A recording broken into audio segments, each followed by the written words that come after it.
السلام علیکم ورحمۃ اللہ وبرکاتہ۔ ناظرین کرام، آپ کو یہ جان کر یقیناً خوشی ہوگی کہ آپ کا محبوب ادارہ مدرسہ حسینیہ منشی محلہ مانگو جمشید پور نے عظیم الشان تاریخی جلسہ دستار بندی و سنگ بنیاد کے پروگرام کا اہتمام کیا ہے، جس میں مدرسہ حاضہ کے 203 حفاظ کرام کی دستار بندی ہوگی۔ اس موقع پر ایشیا کی دو عظیم درسگاہ دارالعلوم دیوبند اور دارالعلوم ندوۃ العلماء لکھنؤ کے مایہ ناز اساتذہ کرام حضرت مولانا سلمان بجنوری صاحب نقشبندی دامت برکاتہم العالیہ، استاد حدیث دارالعلوم دیوبند خلیفہ مجاز حضرت مولانا پیر ذوالفقار احمد صاحب نقشبندی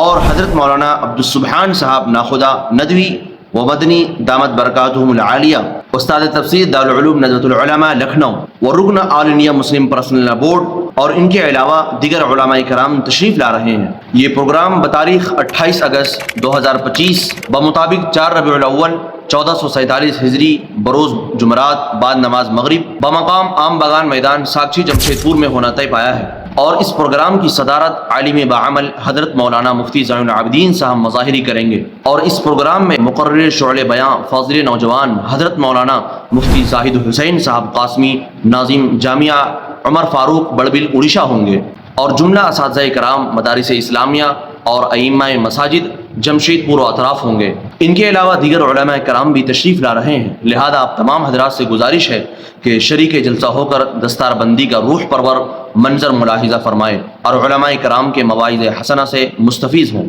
آئیے اب ہم اس مدرسہ حسینیہ کی تاریخ کی طرف لے چلتے ہیں کہ اس کی بنیاد کب رکھی گئی اور کن بزرگوں نے اس کی بنیاد رکھی۔ یہ ہے وہ عظیم ادارہ جس کی بنیاد ایمان، علم اور خدمت دین کے روشن جذبے کے ساتھ رکھی گئی۔ 1958 میں جب امت کو علمی روحانی رہنمائی کی شدید ضرورت تھی، اس وقت اس مدرسہ کی بنیاد رکھی گئی، جو مدرسہ قاسمیہ گیا کی 12ویں شاخ قرار دی گئی۔ اس عظیم کام کو انجام دینے والے اسیر مالٹا شیخ الاسلام حضرت مولانا حسین احمد مدنی تھے، جن کے ساتھ دیگر علماء کرام حضرت قاری فخر الدین صاحب اور حضرت مولانا نبی حسن صاحب اس محنت میں شامل تھے۔ ان حضرات نے خالصتاً اللہ کے دین کے لیے اس میں اپنی زندگیاں وقف کر دی۔ اس کے بعد پھر یہ مدرسہ 1980 میں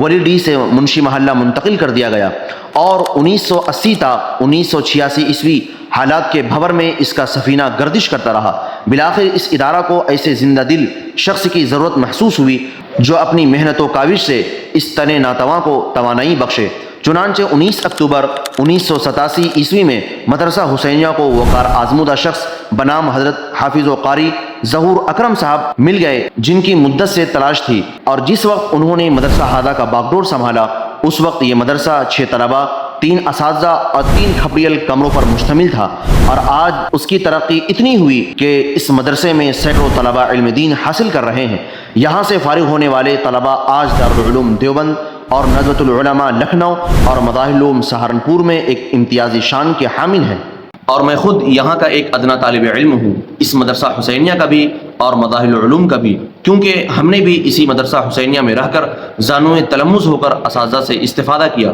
اور ابتدائی تعلیم بھی ہماری اسی مدرسہ میں ہوئی، جو ہمارے لیے خوش نصیبی کی بات ہے۔ بہرحال 1987 سے لے کر آج تک اس مدرسہ حسینیہ کی گود سے سینکڑوں حفاظ نکلے ہیں، جو پوری دنیا میں دین کی خدمت کر رہے ہیں۔ یہ مدرسہ فی الوقت تعمیر کے اعتبار سے 2 منزلہ پر مشتمل ہے، جس میں ایک مدنی ہال، ایک زکریہ ہال، ایک فخر الدین ہال ہے، کتب خانہ اور دیگر چیزیں بھی اس میں شامل ہیں۔ فی الحال اس مدرسے کے ناظم اعلیٰ قاری ظہور اکرم صاحب ہی ہیں، اور نائب ناظم حضرت مولانا مشتاق احمد ندوی صاحب ہیں، جو ہمارے مشفق استاذ بھی ہیں۔ اسی طرح اس مدرسے کے صدر مدرس حضرت مولانا ثناء اللہ صاحب قاسمی ہیں، اور یہاں کے مایہ ناز اساتذہ میں حضرت مولانا مفتی سلمان دانش صاحب قاسمی ہے، اور مولانا اعجاز صاحب قاسمی ہے، اور حضرت مولانا شرف الدین صاحب قاسمی ہیں۔ اسی طرح حضرت مولانا عبدالرشید صاحب مظاہری ہے، اور حضرت مولانا مفتی ارشد صاحب قاسمی ہے، اور حضرت مولانا مفتی شہنواز صاحب ہیں، اور اسی طرح ہمارے مایہ ناز اساتذہ میں قاری اشتیاق انور صاحب اور قاری سعید عالم صاحب بھی ہیں، اور اسی طرح ماسٹر عبدالصمد صاحب اور دیگر اساتذہ بھی ہیں۔ آخر میں ہم تمام اساتذہ کرام کا شکریہ ادا کرتے ہیں، اور خاص طور پر حضرت مولانا مشتاق احمد صاحب ندوی کا، جنہوں نے مجھے اس تاریخ کی طرف رہنمائی کی جو ابھی آپ تمام ناظرین کے درمیان پیش کیا۔ اللہ تبارک و تعالیٰ سے دعا ہے کہ اللہ تبارک و تعالیٰ اس مدرسے کو نظر بد سے بچائے، اور آئندہ ہونے والے پروگرام کو بھی بحسن خوبی پائے تکمیل تک پہنچائے۔ آمین یا رب العالمین۔ السلام علیکم ورحمۃ اللہ وبرکاتہ۔